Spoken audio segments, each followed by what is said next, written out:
Hello students, तो again आपका rise for excellence में स्वागत है। तो आज हम फिर से करने वाले हैं साइकोलॉजी, जो कि आपके आने वाले अपकमिंग एग्जाम्स के लिए काफी हेल्पफुल रहेगा। टीचिंग एग्जाम्स में जो है साइकोलॉजी देखने को मिलेगी ही। तो हमने जो है वो 13 क्वेश्चन जो है ऑलरेडी कंप्लीट कर लिए थे। जल्दी से एक बार रिकैप्चुलेट कर लेते हैं, देन आफ्टर दैट हम 14 क्वेश्चन से जो है वो स्टार्ट करेंगे।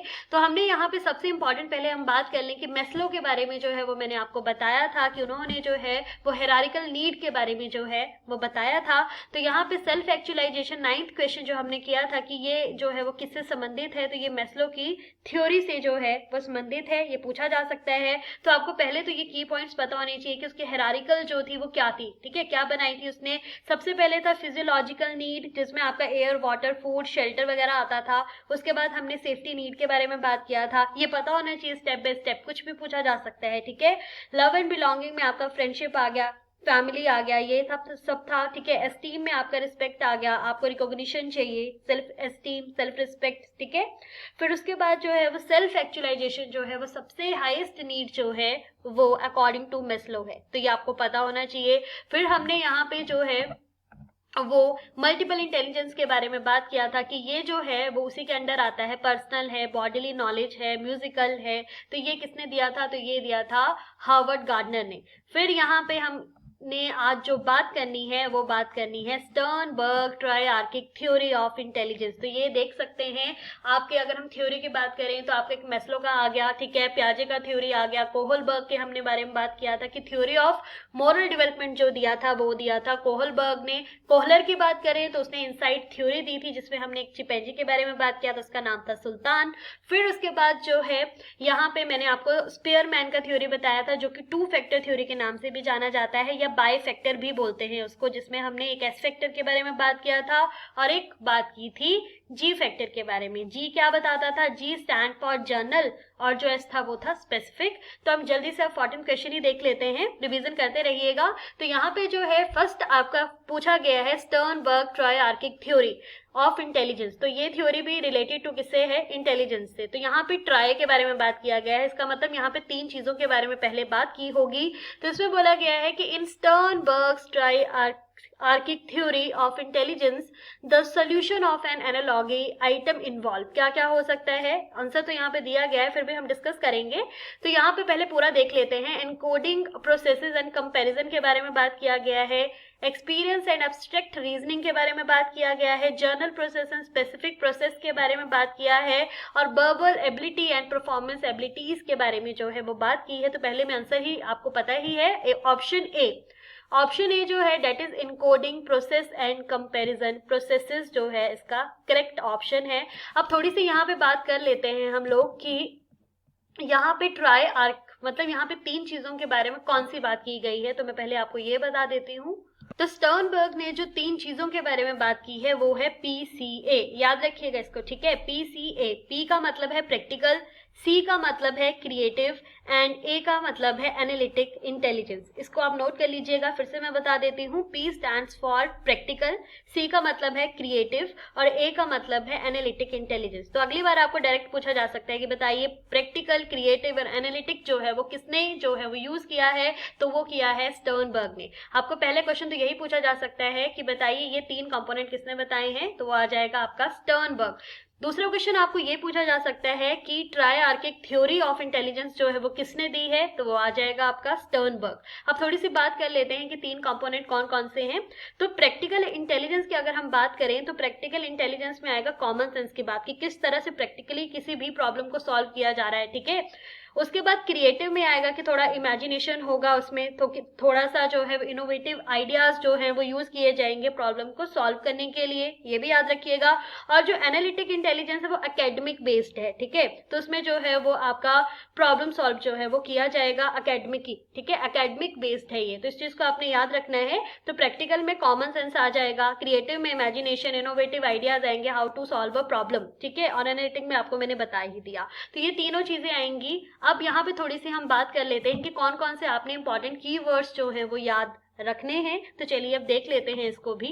तो थोड़ा सा अगर मैं प्रैक्टिकली बात करूं तो यहाँ पे हम यूज कर सकते हैं कि हाउ टू अप्लाई, किस तरह से प्रॉब्लम सॉल्व की जा रही है, उसको यूज कैसे कर रहे हैं, ठीक है, प्रैक्टिस में कैसे लेके आ रहे हैं, इम्प्लीमेंट कैसे कर रहे हैं, तो ये आ जाएगा आपका प्रैक्टिकल में। क्रिएटिविटी जो है उसमें किस तरह से आप डिस्कवर कर रहे हैं चीजों को, इनोवेशन कर रहे हैं, किस तरह से प्रेडिक्ट कर रहे हैं, और एनालिटिक में आ जाएगा कि किस तरह से एनालाइज कर रहे हैं, किस तरह से आप कंपेयर कर रहे हैं। देख लीजिए आपका फर्स्ट ऑप्शन जो है कंपेरिजन प्रोसेसेस के बारे में, कोडिंग प्रोसेसेस के बारे में जो बात की गई है, तो ये किससे संबंधित है, ये ट्राइआर्किक थ्योरी ऑफ इंटेलिजेंस से ही संबंधित है। तो इस चीज को आपने याद रखना है, कुछ कुछ पॉइंट्स जो है वो आपको पता होने चाहिए, ठीक है। जैसे यहाँ पे जर्नल और स्पेसिफिक के बारे में बात की गई है, तो ये किससे आएगा, ये आपका आएगा स्पेयरमैन, जिसमें जर्नल फैक्टर और स्पेसिफिक फैक्टर के बारे में भी बात की गई है, तो आपको पता होना चाहिए, ठीक है।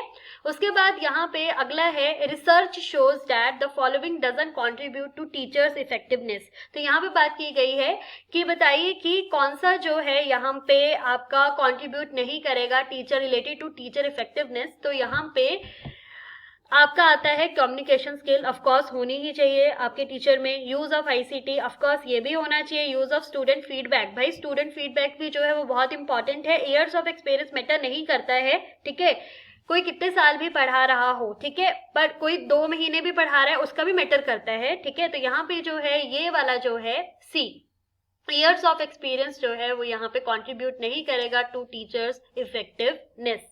तो this is the right option. चलिए अगला देख लेते हैं यहाँ पे। तो अगला आपको बोला गया है विच ऑफ द, पूछा गया है which of the following statement best define maturation. तो यहाँ पे ऑप्शन देख लेते हैं। सबसे पहले, it is directly based on social cognitive learning, it is automatic biological development of the body that naturally unfold over time. तीसरा है it doesn't take place in human being, and fourth है यहाँ पे it is the basis of all physical and physiological development. तो इसका correct option है option B, that is it is an automatic biological development of the body, जो कि naturally जो है वो टाइम के साथ आपका अनफोल्ड होता रहता है। तो इस चीज को आपने याद रखना है। Basically it is related to heredity, ठीक है, तो इस चीज को आपने याद रखना है, पूछा जाता है आपको। तो यहाँ पे थोड़ी सी हम ग्रोथ के बारे में भी बात कर लेते हैं, या डेवलपमेंट के बारे में थोड़ी सी बात कर लेते हैं पहले। चलिए, तो सबसे पहले अगर मैं ग्रोथ के बारे में बात करूं तो ये आता है क्वांटिटेटिव, ठीक है, इस चीज को याद रखना है, that is related to quantity, ठीक है। तो यहाँ पे जैसे फिजिकल चेंजेस आएंगी आपकी अकॉर्डिंग टू आपका इंक्रीज होगा हाइट वेट, ठीक है।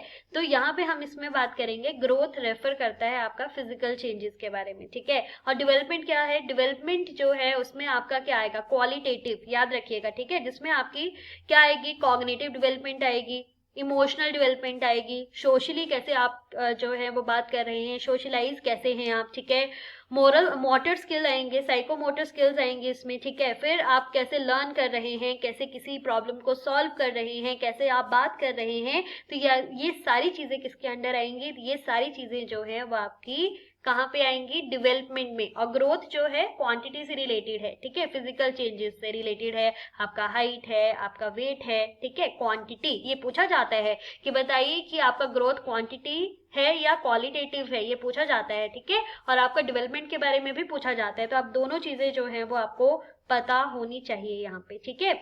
और ये ग्रोथ है, basically it is a part of development, ठीक है।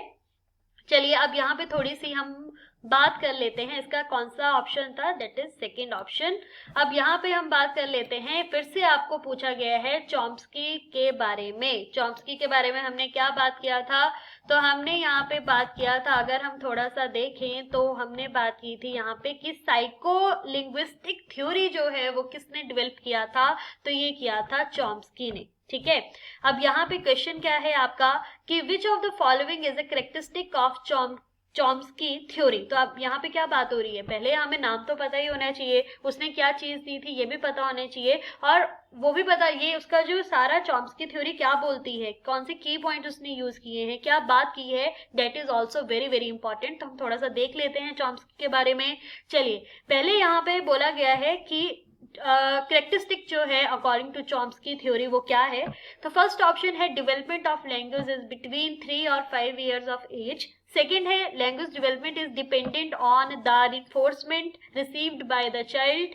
थर्ड है यहाँ पे कि चाइल्ड एक्वायर करता है mistake in language by observing their parents and others around them, जिसके आसपास है उसके, जो ऑब्जर्विंग देयर पेरेंट, जो ऑब्जर्व कर रहे हैं ठीक है। और फोर्थ यहाँ पे जो बात हो रही है that is children have an innate mental grammar. तो अभी हम थोड़ी सी पहले चॉम्स्की की थ्योरी के बारे में बात करेंगे, फिर देखेंगे कि इसका करेक्ट ऑप्शन जो है वो कौन सा है। तो सबसे पहले हम चॉम्स्की के बारे में बात करें तो उसने बोला था, ध्यान से सुनिएगा, उसने बोला था कि ह्यूमन चाइल्ड जो है इज बॉर्न विद, उसके अंदर एक इनेट कैपेसिटी होती है, आंतरिक कैपेसिटी है कि वो नॉलेज, इसका लैंग्वेज को जो है वो अक्वायर कर सकता है। बिकॉज साइको लिंग्विस्टिक थ्योरी कहाँ पे बात हो रही है, लैंग्वेज से रिलेटेड जो है वो बात हो रही है। तो चॉम्स्की ने बोला कि ह्यूमन चाइल्ड जो है इज बॉर्न किसकी, विद इनेट कैपेसिटी, उसके अंदर इनेट कैपेसिटी होती है कि वो लैंग्वेज को जो है वो इजिली जो है वो एक्वायर कर लेता है, पहला पॉइंट। ठीक है, तो यहाँ पे इसका जो ऑप्शन डी होगा डेट इज करेक्ट कि children have an innate mental grammar. ये आ गया बात कि अंदर इनेट कैपेसिटी होती है कि वो नॉलेज जो आपका लैंग्वेज को एक्वायर कर सकता है। दूसरा आपको एक और जो है वो क्वेश्चन पूछा जाता है, ध्यान से सुनिएगा, कि लैंग्वेज एक्विजिशन डिवाइस जो है उसका कॉन्सेप्ट जो है उसके बारे में किसने बात की थी, तो वो भी चॉम्स्की ने ही बात की थी कि उसके ब्रेन में, जो बच्चा है उसके ब्रेन में एक डिवाइस होती है, हिपोथेटिकल कॉन्सेप्ट है ये, कि एक डिवाइस होती है जिसके कारण वो जो है वो चीजों को, लैंग्वेज को इजिली जो है एक्वायर कर लेता है। तो इसको भी आपने याद रखना है कि LAD पूछा जा सकता है कि लैंग्वेज एक्विजिशन डिवाइस के बारे में किसने बात की थी, तो वो भी चॉम्स्की ने की थी। 4 क्वेश्चन बन रहे हैं यहाँ पे, याद रखिएगा। पहला कौन सा, कि उसके अंदर इनेट एबिलिटी होती है कि लैंग्वेज को एक्वायर करने का। सेकंड जो है कि LAD जो है लैंग्वेज एक्विजिशन डिवाइस जो है वो किसने बात की थी, तो वो भी चॉम्स्की ने की थी। साइको लिंग्विस्टिक थ्योरी के बारे में किसने बात की थी, तो वो भी चॉम्स्की ने की थी। और फोर्थ जो है वो आपका जो इम्पोर्टेंट है वो है यूनिवर्सल ग्रामर के बारे में जो है वो किसने बात की थी, याद रखिएगा, पूछा जाता है UG, यूनिवर्सल ग्रामर के बारे में जो बात की थी वो भी किसने की थी, वो भी चॉम्स्की ने ही जो है वो की थी। तो यहाँ से आपके कितने क्वेश्चन बन रहे हैं, 4 क्वेश्चन जो है यहाँ पे आपके बन रहे हैं, तो इस चीज को याद रखिएगा।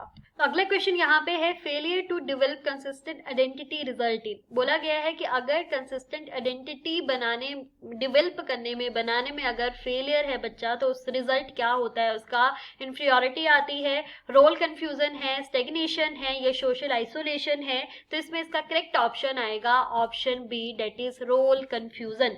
अब रोल कंफ्यूजन जो है, इसमें सबसे पहले मैं आपको थोड़ी सी बात बताऊं कि ये that is related to Erikson theory से संबंधित है, जिन्होंने theory of psycho social development के बारे में बात की थी। इस चीज को आपने थोड़ा सा ध्यान में रखना है। ठीक है, अब यहाँ पे बात क्या है, रोल कंफ्यूजन। पहले रोल कंफ्यूजन के बारे में अगर हम थोड़ी सी बात करें तो रोल कंफ्यूजन में ये है कि इंडिविजुअल को, जो भी कोई है, उसको पता नहीं है कि उसका क्या रोल है सोसाइटी में। ठीक है, अपनी कमिटमेंट्स जो है वो अच्छे से नहीं कर पाता है, रिलेशनशिप कैरियर में जो है उसको मुश्किल आती है। ठीक है, उसके बाद जो है यहाँ पे अगर थोड़ी सी हम बात करें तो उसके फ्यूचर डेवलपमेंट जो है स्टेजेस के लिए उस पर इम्पेक्ट पड़ता है। ठीक है, और जो न्यू चैलेंजेस है उसको अडाप्ट करने के लिए भी जो है उसको थोड़ा सा कंफ्यूजन रहता है। तो आपने इस चीज को याद रखना है। तो आपको पता होना चाहिए कि ये किस थ्योरी से संबंधित है, पहले तो ये पता होना चाहिए। और दूसरा है कि failure to develop consistent identity क्या रिजल्ट जो है वो प्ले करेगी यहाँ पे, तो वो करेगा रोल कंफ्यूजन ही है। ठीक है, चलिए अगले क्वेश्चन देख लेते हैं थोड़ा सा। Detecting movement in spite of conflict is easier for people who are.